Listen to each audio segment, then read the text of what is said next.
M6 Matiari Karachi project जिसमें अरबों रुपए का घपला हुआ है, मिस अप्रोप्रिएशन हुई है और इसमें जो डीसी मटियारी हैं उनको और असिस्टेंट कमिश्नर मटियारी को गिरफ्तार किया गया। इस पर बात करेंगे हम दी न्यूज़ से वाबस्ता सीनियर सहाफ़ी इमदाद सोमरो साहब ने जिन्होंने इस मामले पे काफ़ी इन्वेस्टिगेशन किया। बहुत शुक्रिया इमदाद सोमरो साहब।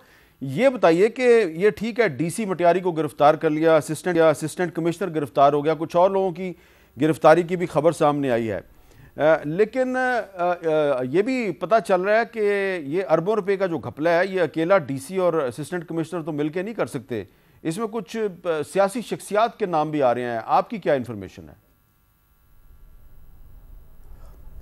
मीर साहब, हमें जो सिंध गवर्नमेंट ने फैक्ट फाइंडिंग कमेटी बनाई थी उसने अपनी रिपोर्ट पेश की है, उसमें भी शकूक का इजहार किया है कि इसमें कोई बड़ा हाथ मुलविस हो सकता है।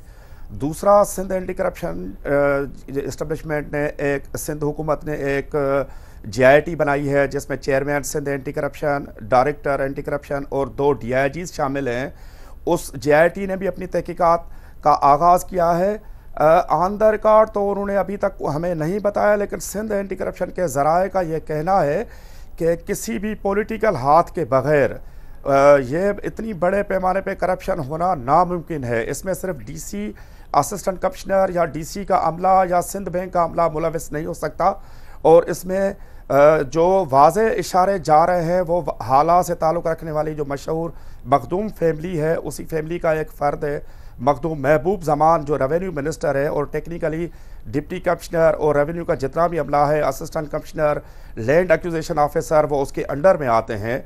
उनके तरफ इशारे जाते हैं, ज़राए हमें बार बार ये बताते हैं। लेकिन इस वक्त 4-5 दिन गुजर गए, मखदूम फैमिली की तरफ से कोई क्लैरिफिकेशन नहीं आई, कोई मौक़िफ़ सामने नहीं आया। हमने बारहा उनसे रब्ता करने की कोशिश की है। इमदाद सोमरो साहब, हमने भी मखदूम महबूब ज़मान साहब से रब्ता किया क्योंकि हमारे पास कुछ डॉक्यूमेंट्स जो हैं उनमें भी मखदूम फैमिली का जिक्र किया गया, तो इसलिए हमने भी मुनासिब समझा कि मखदूम महबूब ज़मान से रब्ता करें।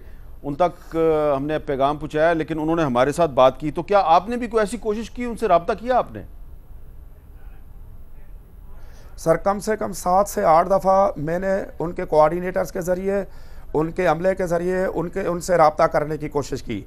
शकूक इसलिए ज़्यादा होते हैं कि उनका जो कोऑर्डिनेटर है प्रोविंशियल मिनिस्टर महबूब ज़मान साहब का, असलम पीरज़ादा, जो उससे कबल भी काफ़ी केसेस में गिरफ़्तार हो चुके हैं इसी नौयत के, उन्होंने अपनी बेल बिफोर अरेस्ट भी कराई है, प्रोटेक्टिव बेल कराई है सिंध हाई कोर्ट से, और वो अभी तक सामने नहीं आ रहा। एंटी करप्शन डिपार्टमेंट की जो इंक्वायरी है उसको ज्वाइन नहीं कर रहा, तो उससे शकूक होते हैं। हमारे बार बार रब्ता करने के बावजूद हमारा रब्ता नहीं हो पा रहा, वो अपना मौक़िफ़ नहीं दे रहे हैं।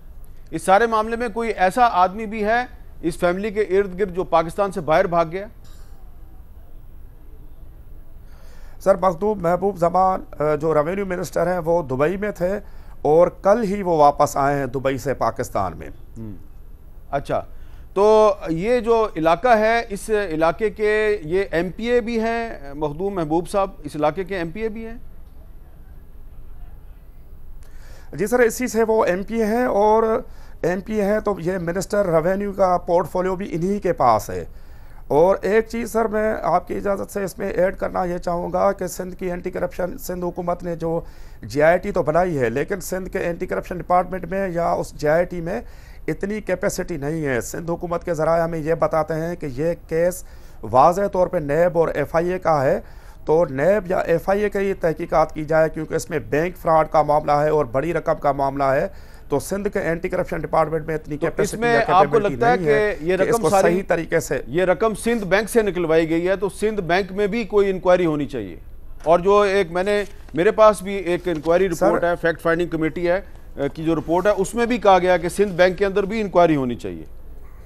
ये रिकमेंडेशन नंबर 6 है सर। उसकी जो बददियानती सिंध बैंक की या सिंध बैंक का गलत अमल, इससे ज़ाहिर होता है कि कानून के हिसाब से सिंध बैंक ने जो दूसरा अकाउंट खोला है जिसमें 2 अरब रुपए से ऊपर की रकम खुर्द बुर्द हुई है, उनको सिंध के महकमा ख़जाना से इजाज़त लेनी होती है जी। ये कानून में वाज़ेह है, क्योंकि लेकिन उन्होंने इजाज़त नहीं ली, हुकूमत का बैंक है, उन्होंने इजाज़त नहीं ली। और उसके बाद जो इतनी बड़ी रकम विड्रा हुई, तो जो लोग विड्रा कराने आ रहे थे तो उनकी शनाख्त نہیں پوچھی گئی اور ان کو کیش میں اوپن کیش کے ذریعے پیسے دیے گئے، جی جبکہ قانون کے حساب سے یہ کراس چیک دینے چاہیے تھے۔ جی بہت بہت شکریہ